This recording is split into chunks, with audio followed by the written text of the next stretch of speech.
for sparkling water or champagne.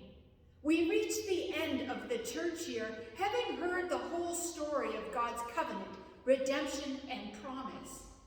Having walked with Jesus and the disciples, prayed with the early church, sung the songs, adding our voices to generations, we come to a coronation of sorts, a celebration naming Christ as King. This is a day to celebrate. And yet, it is not the Easter Jesus that stands in our midst. Jesus comes on a cross wearing a crown of thorns, a different kind of king.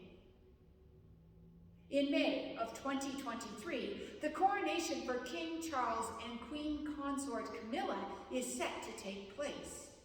Much planning and speculation is underway. One discussion is which crown will be chosen for Camilla to wear. Reports suggest that Charles would like to use the crown given to his grandmother, Maid Queen, at the coronation of King George VI. However, there is controversy about this crown because it includes one of the largest cut diamonds in the world, the Koh-i-Noor. This diamond was mined in the Middle Ages for the Kakatiya dynasty, and since its debut has had a dark and stormy history, changing hands, succession, gift, stolen, a spoil of war, surrendered.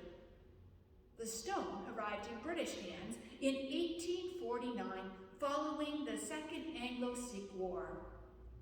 The Koh-i-Noor was surrendered by treaty in the Treaty of Lahore.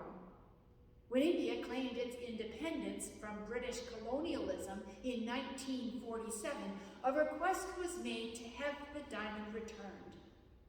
It was not. Subsequent requests have also been made. To choose the crown bearing this diamond tells the world much about the monarchy moving forward. So the world waits to see what kind of king is Charles to be. Will the crown be used because it is the wish of the king? Will the monarchy choose a different crown to avoid and put the conversation of colonialism back in the closet, out of sight, out of mind? Or will the king do something different? This dilemma for the royal family gives us a window to consider not only Jesus' understanding of kinship, but the practicalities of living into a different definition of kingship. Jesus was not the king that was expected. In many definitions, Jesus would not be considered king material. Jesus' ministry turned human concepts upside down, and in the end, his reign began through his crucifixion. This is a different kind of king. Imagine at the coronation of King Charles III, as his first immediate act as a sovereign, he personally removes the Koh-i-Noor diamond from the Queen Mother's crown before Queen Consort Camilla receives the crown. Then, as part of the liturgy, words of reconciliation are offered to India and her people as the diamond is officially returned to them. That is a different kind of kingship. Admitting and righting the wrongs of colonialism, working at reconciliation with more than words, and being prepared to face the costly consequences. Can you imagine the stir that one action would create?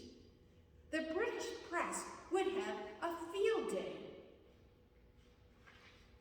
Some might commend Charles, but as reality of the action sunk in, things would get messy. David Cameron, British Prime Minister in 2010, when asked about the diamond, said, "If you say yes to one, you suddenly find the British Museum would be empty. I am afraid to say it is going to have to stay put." David is right. To have the diamond stay put is safe. For the British Empire to open up the vaults and repatriate items that were stolen would be a watershed moment. Then, would the empire get to talking about land in the Commonwealth and compensation?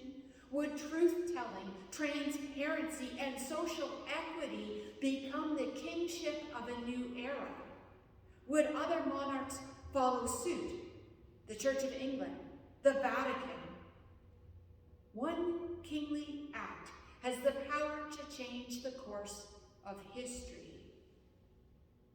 For the diamond to be returned to India is extremely bold, turning human concepts of kingship upside down. Many will say it cannot be done, but it could. Jesus' actions to issue in a different kind of kingdom, leaders and people said it cannot be done, but it could. It did. In the giving of all of oneself, in crucifixion, Jesus of Nazareth, God with us, dared to die to imprint on the human heart to what lengths God will go to demonstrate unconditional love. In return, the reign of God grows from the imprint of love on human hearts. A different kind of king matters because we are heirs to this upside-down understanding of kingship.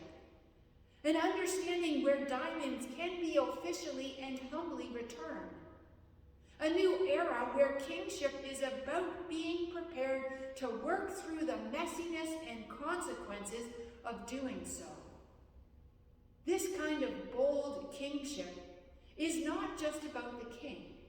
It requires subjects, us, to have a heart to be reconciling to build up and support leadership who dares to go to bold lengths, to great lengths, to love, to be willing to return, sacrifice, or lose accumulated resources for social equity, to be willing to sit in very uncomfortable conversations about the past and what reparations are required to make things right, to be humble, transparent, and tell the straight-out, honest truth.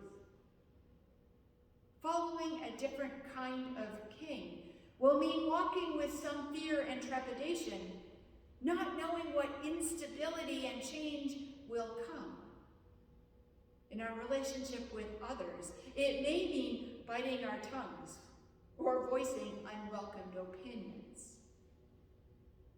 On the outskirts of Jerusalem, a few disciples and the Marys look on as their teacher and friend doesn't fight being nailed to a cross, as he forgives those who are crucifying him, as he makes promises of life to the criminal who dies beside him, as he breathes his last.